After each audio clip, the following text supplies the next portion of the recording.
Okay, legen wir direkt los mit dieser Analyse. Heute schauen wir uns nichts Geringeres als die fundamentale Natur unseres Universums an. Aber keine Sorge, wir lassen diese ganze staubtrockene akademische Theorie komplett beiseite.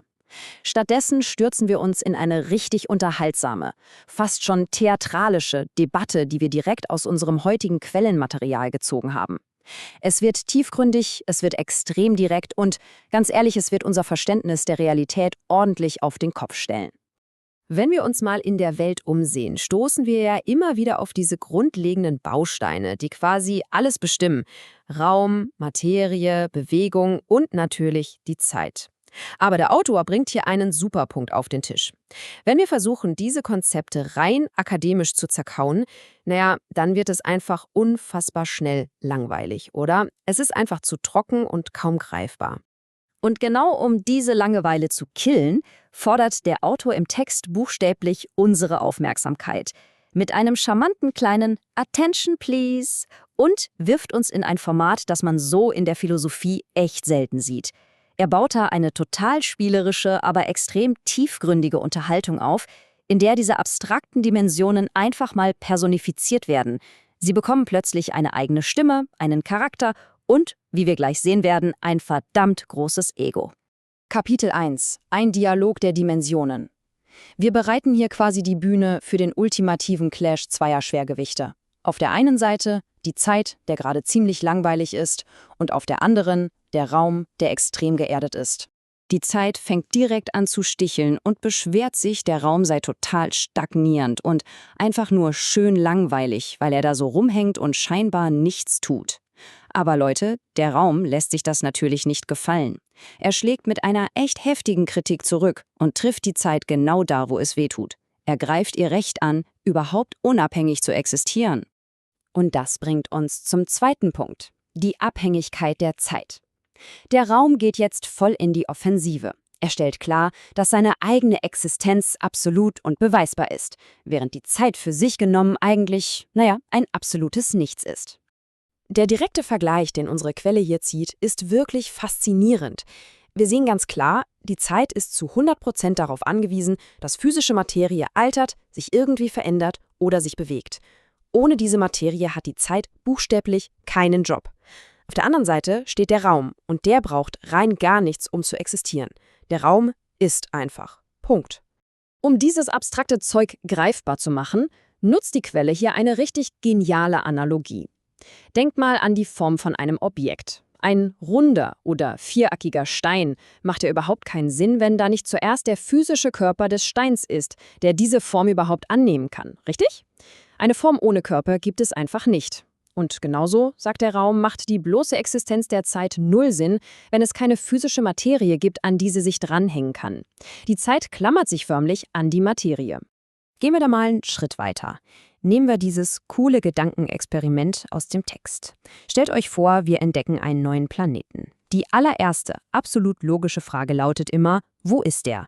Wir müssen also zuerst mal seinen Ort im Raum klären. Und erst dann, im zweiten Schritt, können wir fragen, seit wann ist er da? Das zeigt einfach unglaublich elegant, dass die Zeit erst dann ins Spiel kommen kann, wenn die Materie schon fest im Raum steht. Der Raum ist also immer zuerst da. Abschnitt 3. Raum braucht keine Materie. Nachdem der Raum die Zeit jetzt schon ganz schön entlarvt hat, dreht er den Spieß um und beweist uns mal, wie extrem unabhängig er selbst eigentlich ist.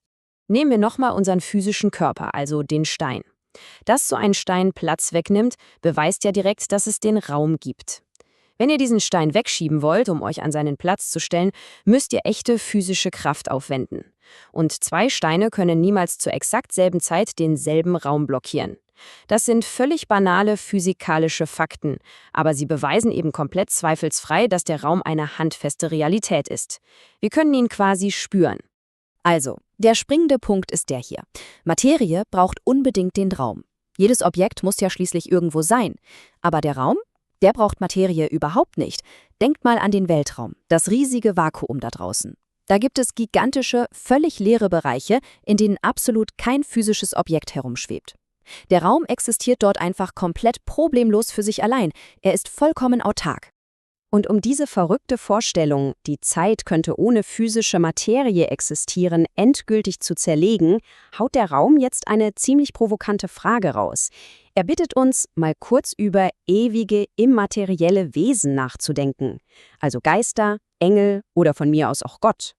Weil diese Wesen ja keinen physischen Körper haben, können sie auch nicht altern. Sie sind unsterblich. Und genau an diesem Punkt bricht das Konzept der Zeit komplett in sich zusammen.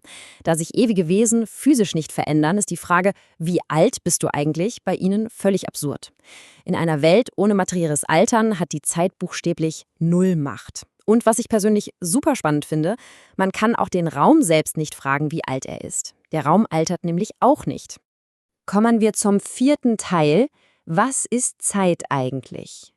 Wenn die Zeit also gar nicht diese mächtige, unabhängige Dimension ist, für die sie sich immer hält, was ist sie denn überhaupt?